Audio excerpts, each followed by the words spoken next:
Hey y'all, what's up? Welcome back to another episode of the Lucky the King Show, y'all. I know y'all probably like, where the fuck have you been? Like the title say, I just quit my job, y'all. If you just tuned in before I get into the story, if you've been here, thank you for sticking around. I know you probably like, where is the content? What's going on, Lucky?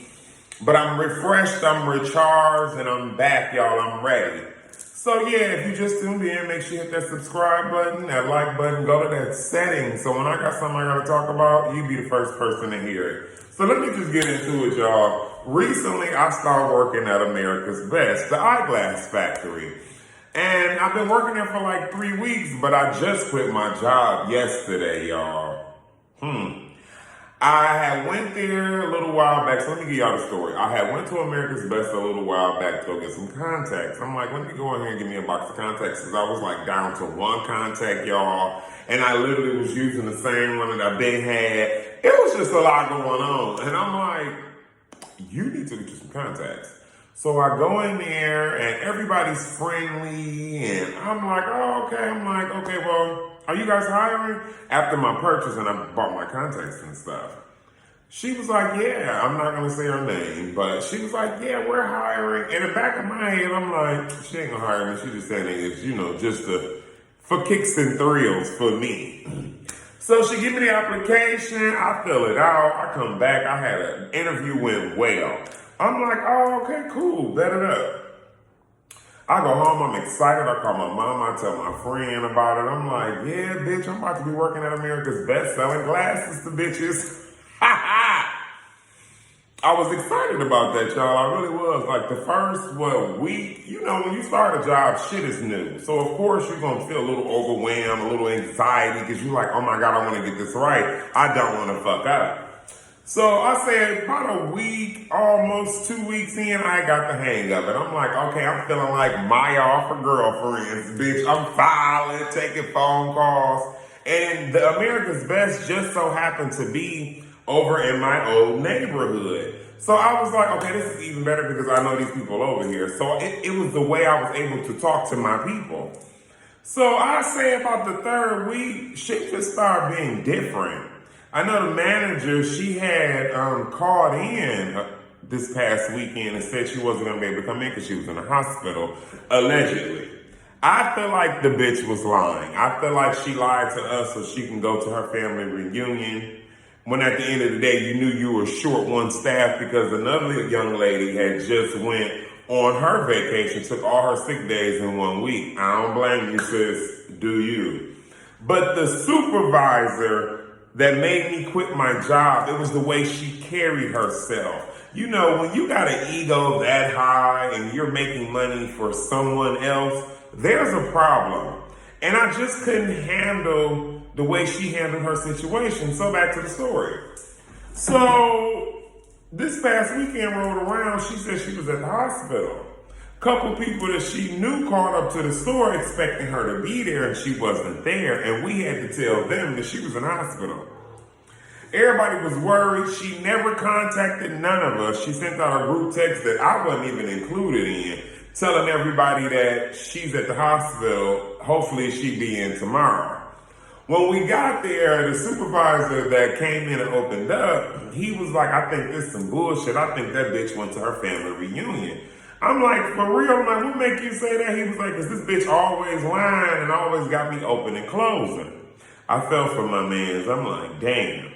Already in the back of my mind, I'm like, this is not the type of situation I want to be in, especially after surviving a pandemic and knowing that I'm only doing this to really support my career. Honestly, I'm just doing this to get this YouTube off the ground. You got to make money to survive. So I'm sitting there and I'm like, okay, I got to take note of this because he was very angry about that. So fast forward to the day I quit, which was yesterday. She was like, yeah, I'm doing good. I'm like, well, that's good to hear. I'm like, that's all that mattered. I'm like, so what they say at the hospital? She was like, I just had to rest. I'm like, oh, okay.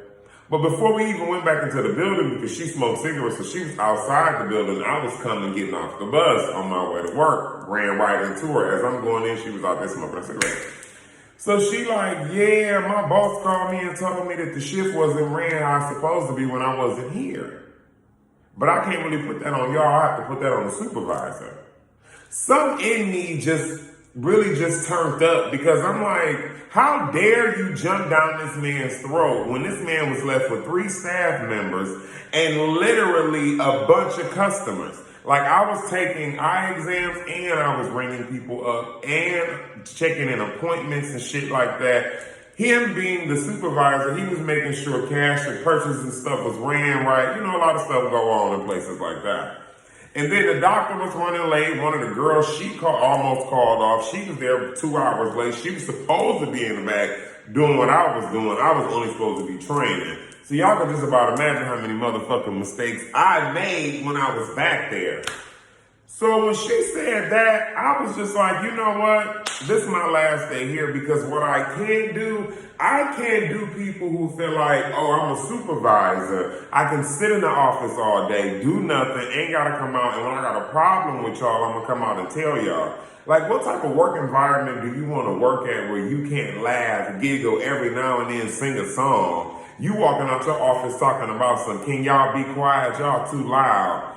When everybody else in here is looking at us like, okay, well, we're here to buy glasses, but we don't want to feel like we're in a mental home. I mean, what I look like screaming at y'all because y'all want to try on glasses. Like, try these glasses on. You're spending your money. I cannot stand a narcissistic person. And she was just one of them people where she'll bait you and, you know, oh, sugar, honey, I appreciate you. For the things that you're doing. Like, for example, y'all, it was a situation where my check didn't come. And y'all know how that go. No work. I mean, no pay, no work. I was about to say it the wrong way. No motherfucking pay, no work. Meaning that I've been in this motherfucking busting my ass every day and getting here. This was the first check, y'all. So I was surviving off money that I already had saved up to get to this motherfucker. And my check took damn near... It came Friday. It took 3 days after payday for me to get paid. I'm in a sore spot. So when I say baiting, she the type of bitch where she was, oh, well, here go $20. You know, we look out for one another. But yet and still, you sneak dissing bitches behind their back. I don't like that type of supervision. And then you tell us, do as I say, don't do as I do. My mother ain't never said no shit like to me, no shit like that to me. So why in the fuck would I let you say some shit like that to me? What? And if you ever say that to your kids, in my opinion, you the worst motherfucking parent. I'm sorry, you the worst motherfucking parent.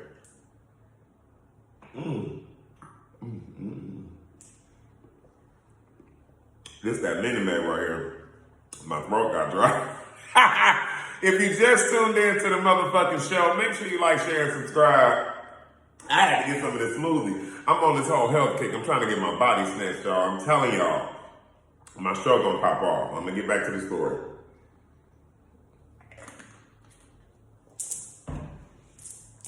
So after she said that, I went in the bathroom and I was just sitting on the toilet. I wasn't doing anything, just sitting on the toilet because my mind had got real negative. I wanted to cuss her out.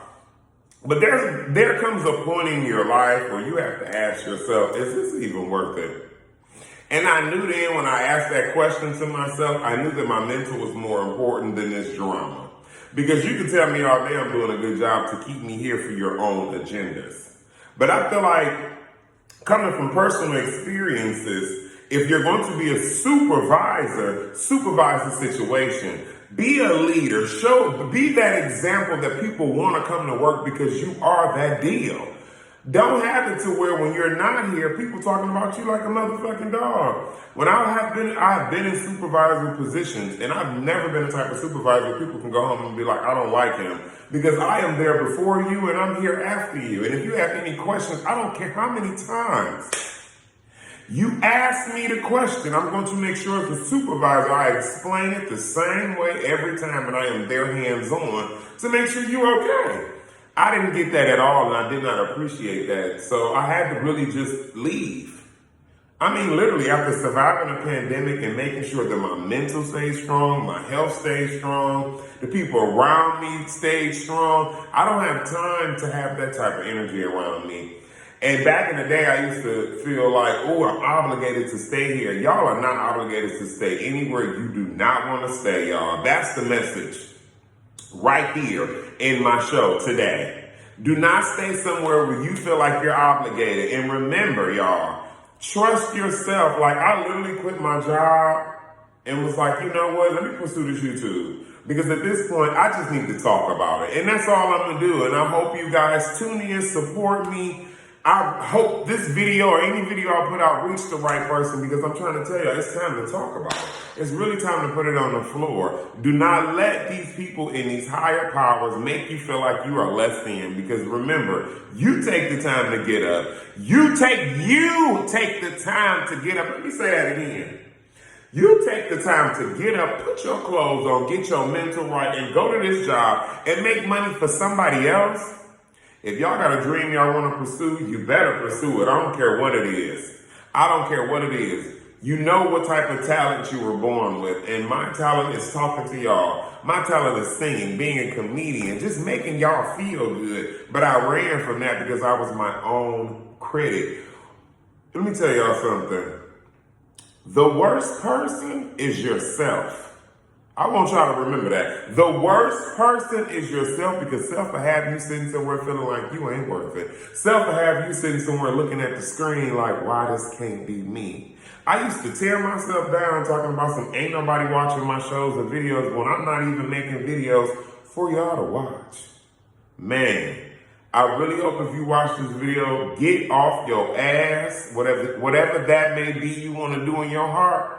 Do it. Until next time, you guys, I love you and I love you and I love you and I'll be back with more. Y'all take care now.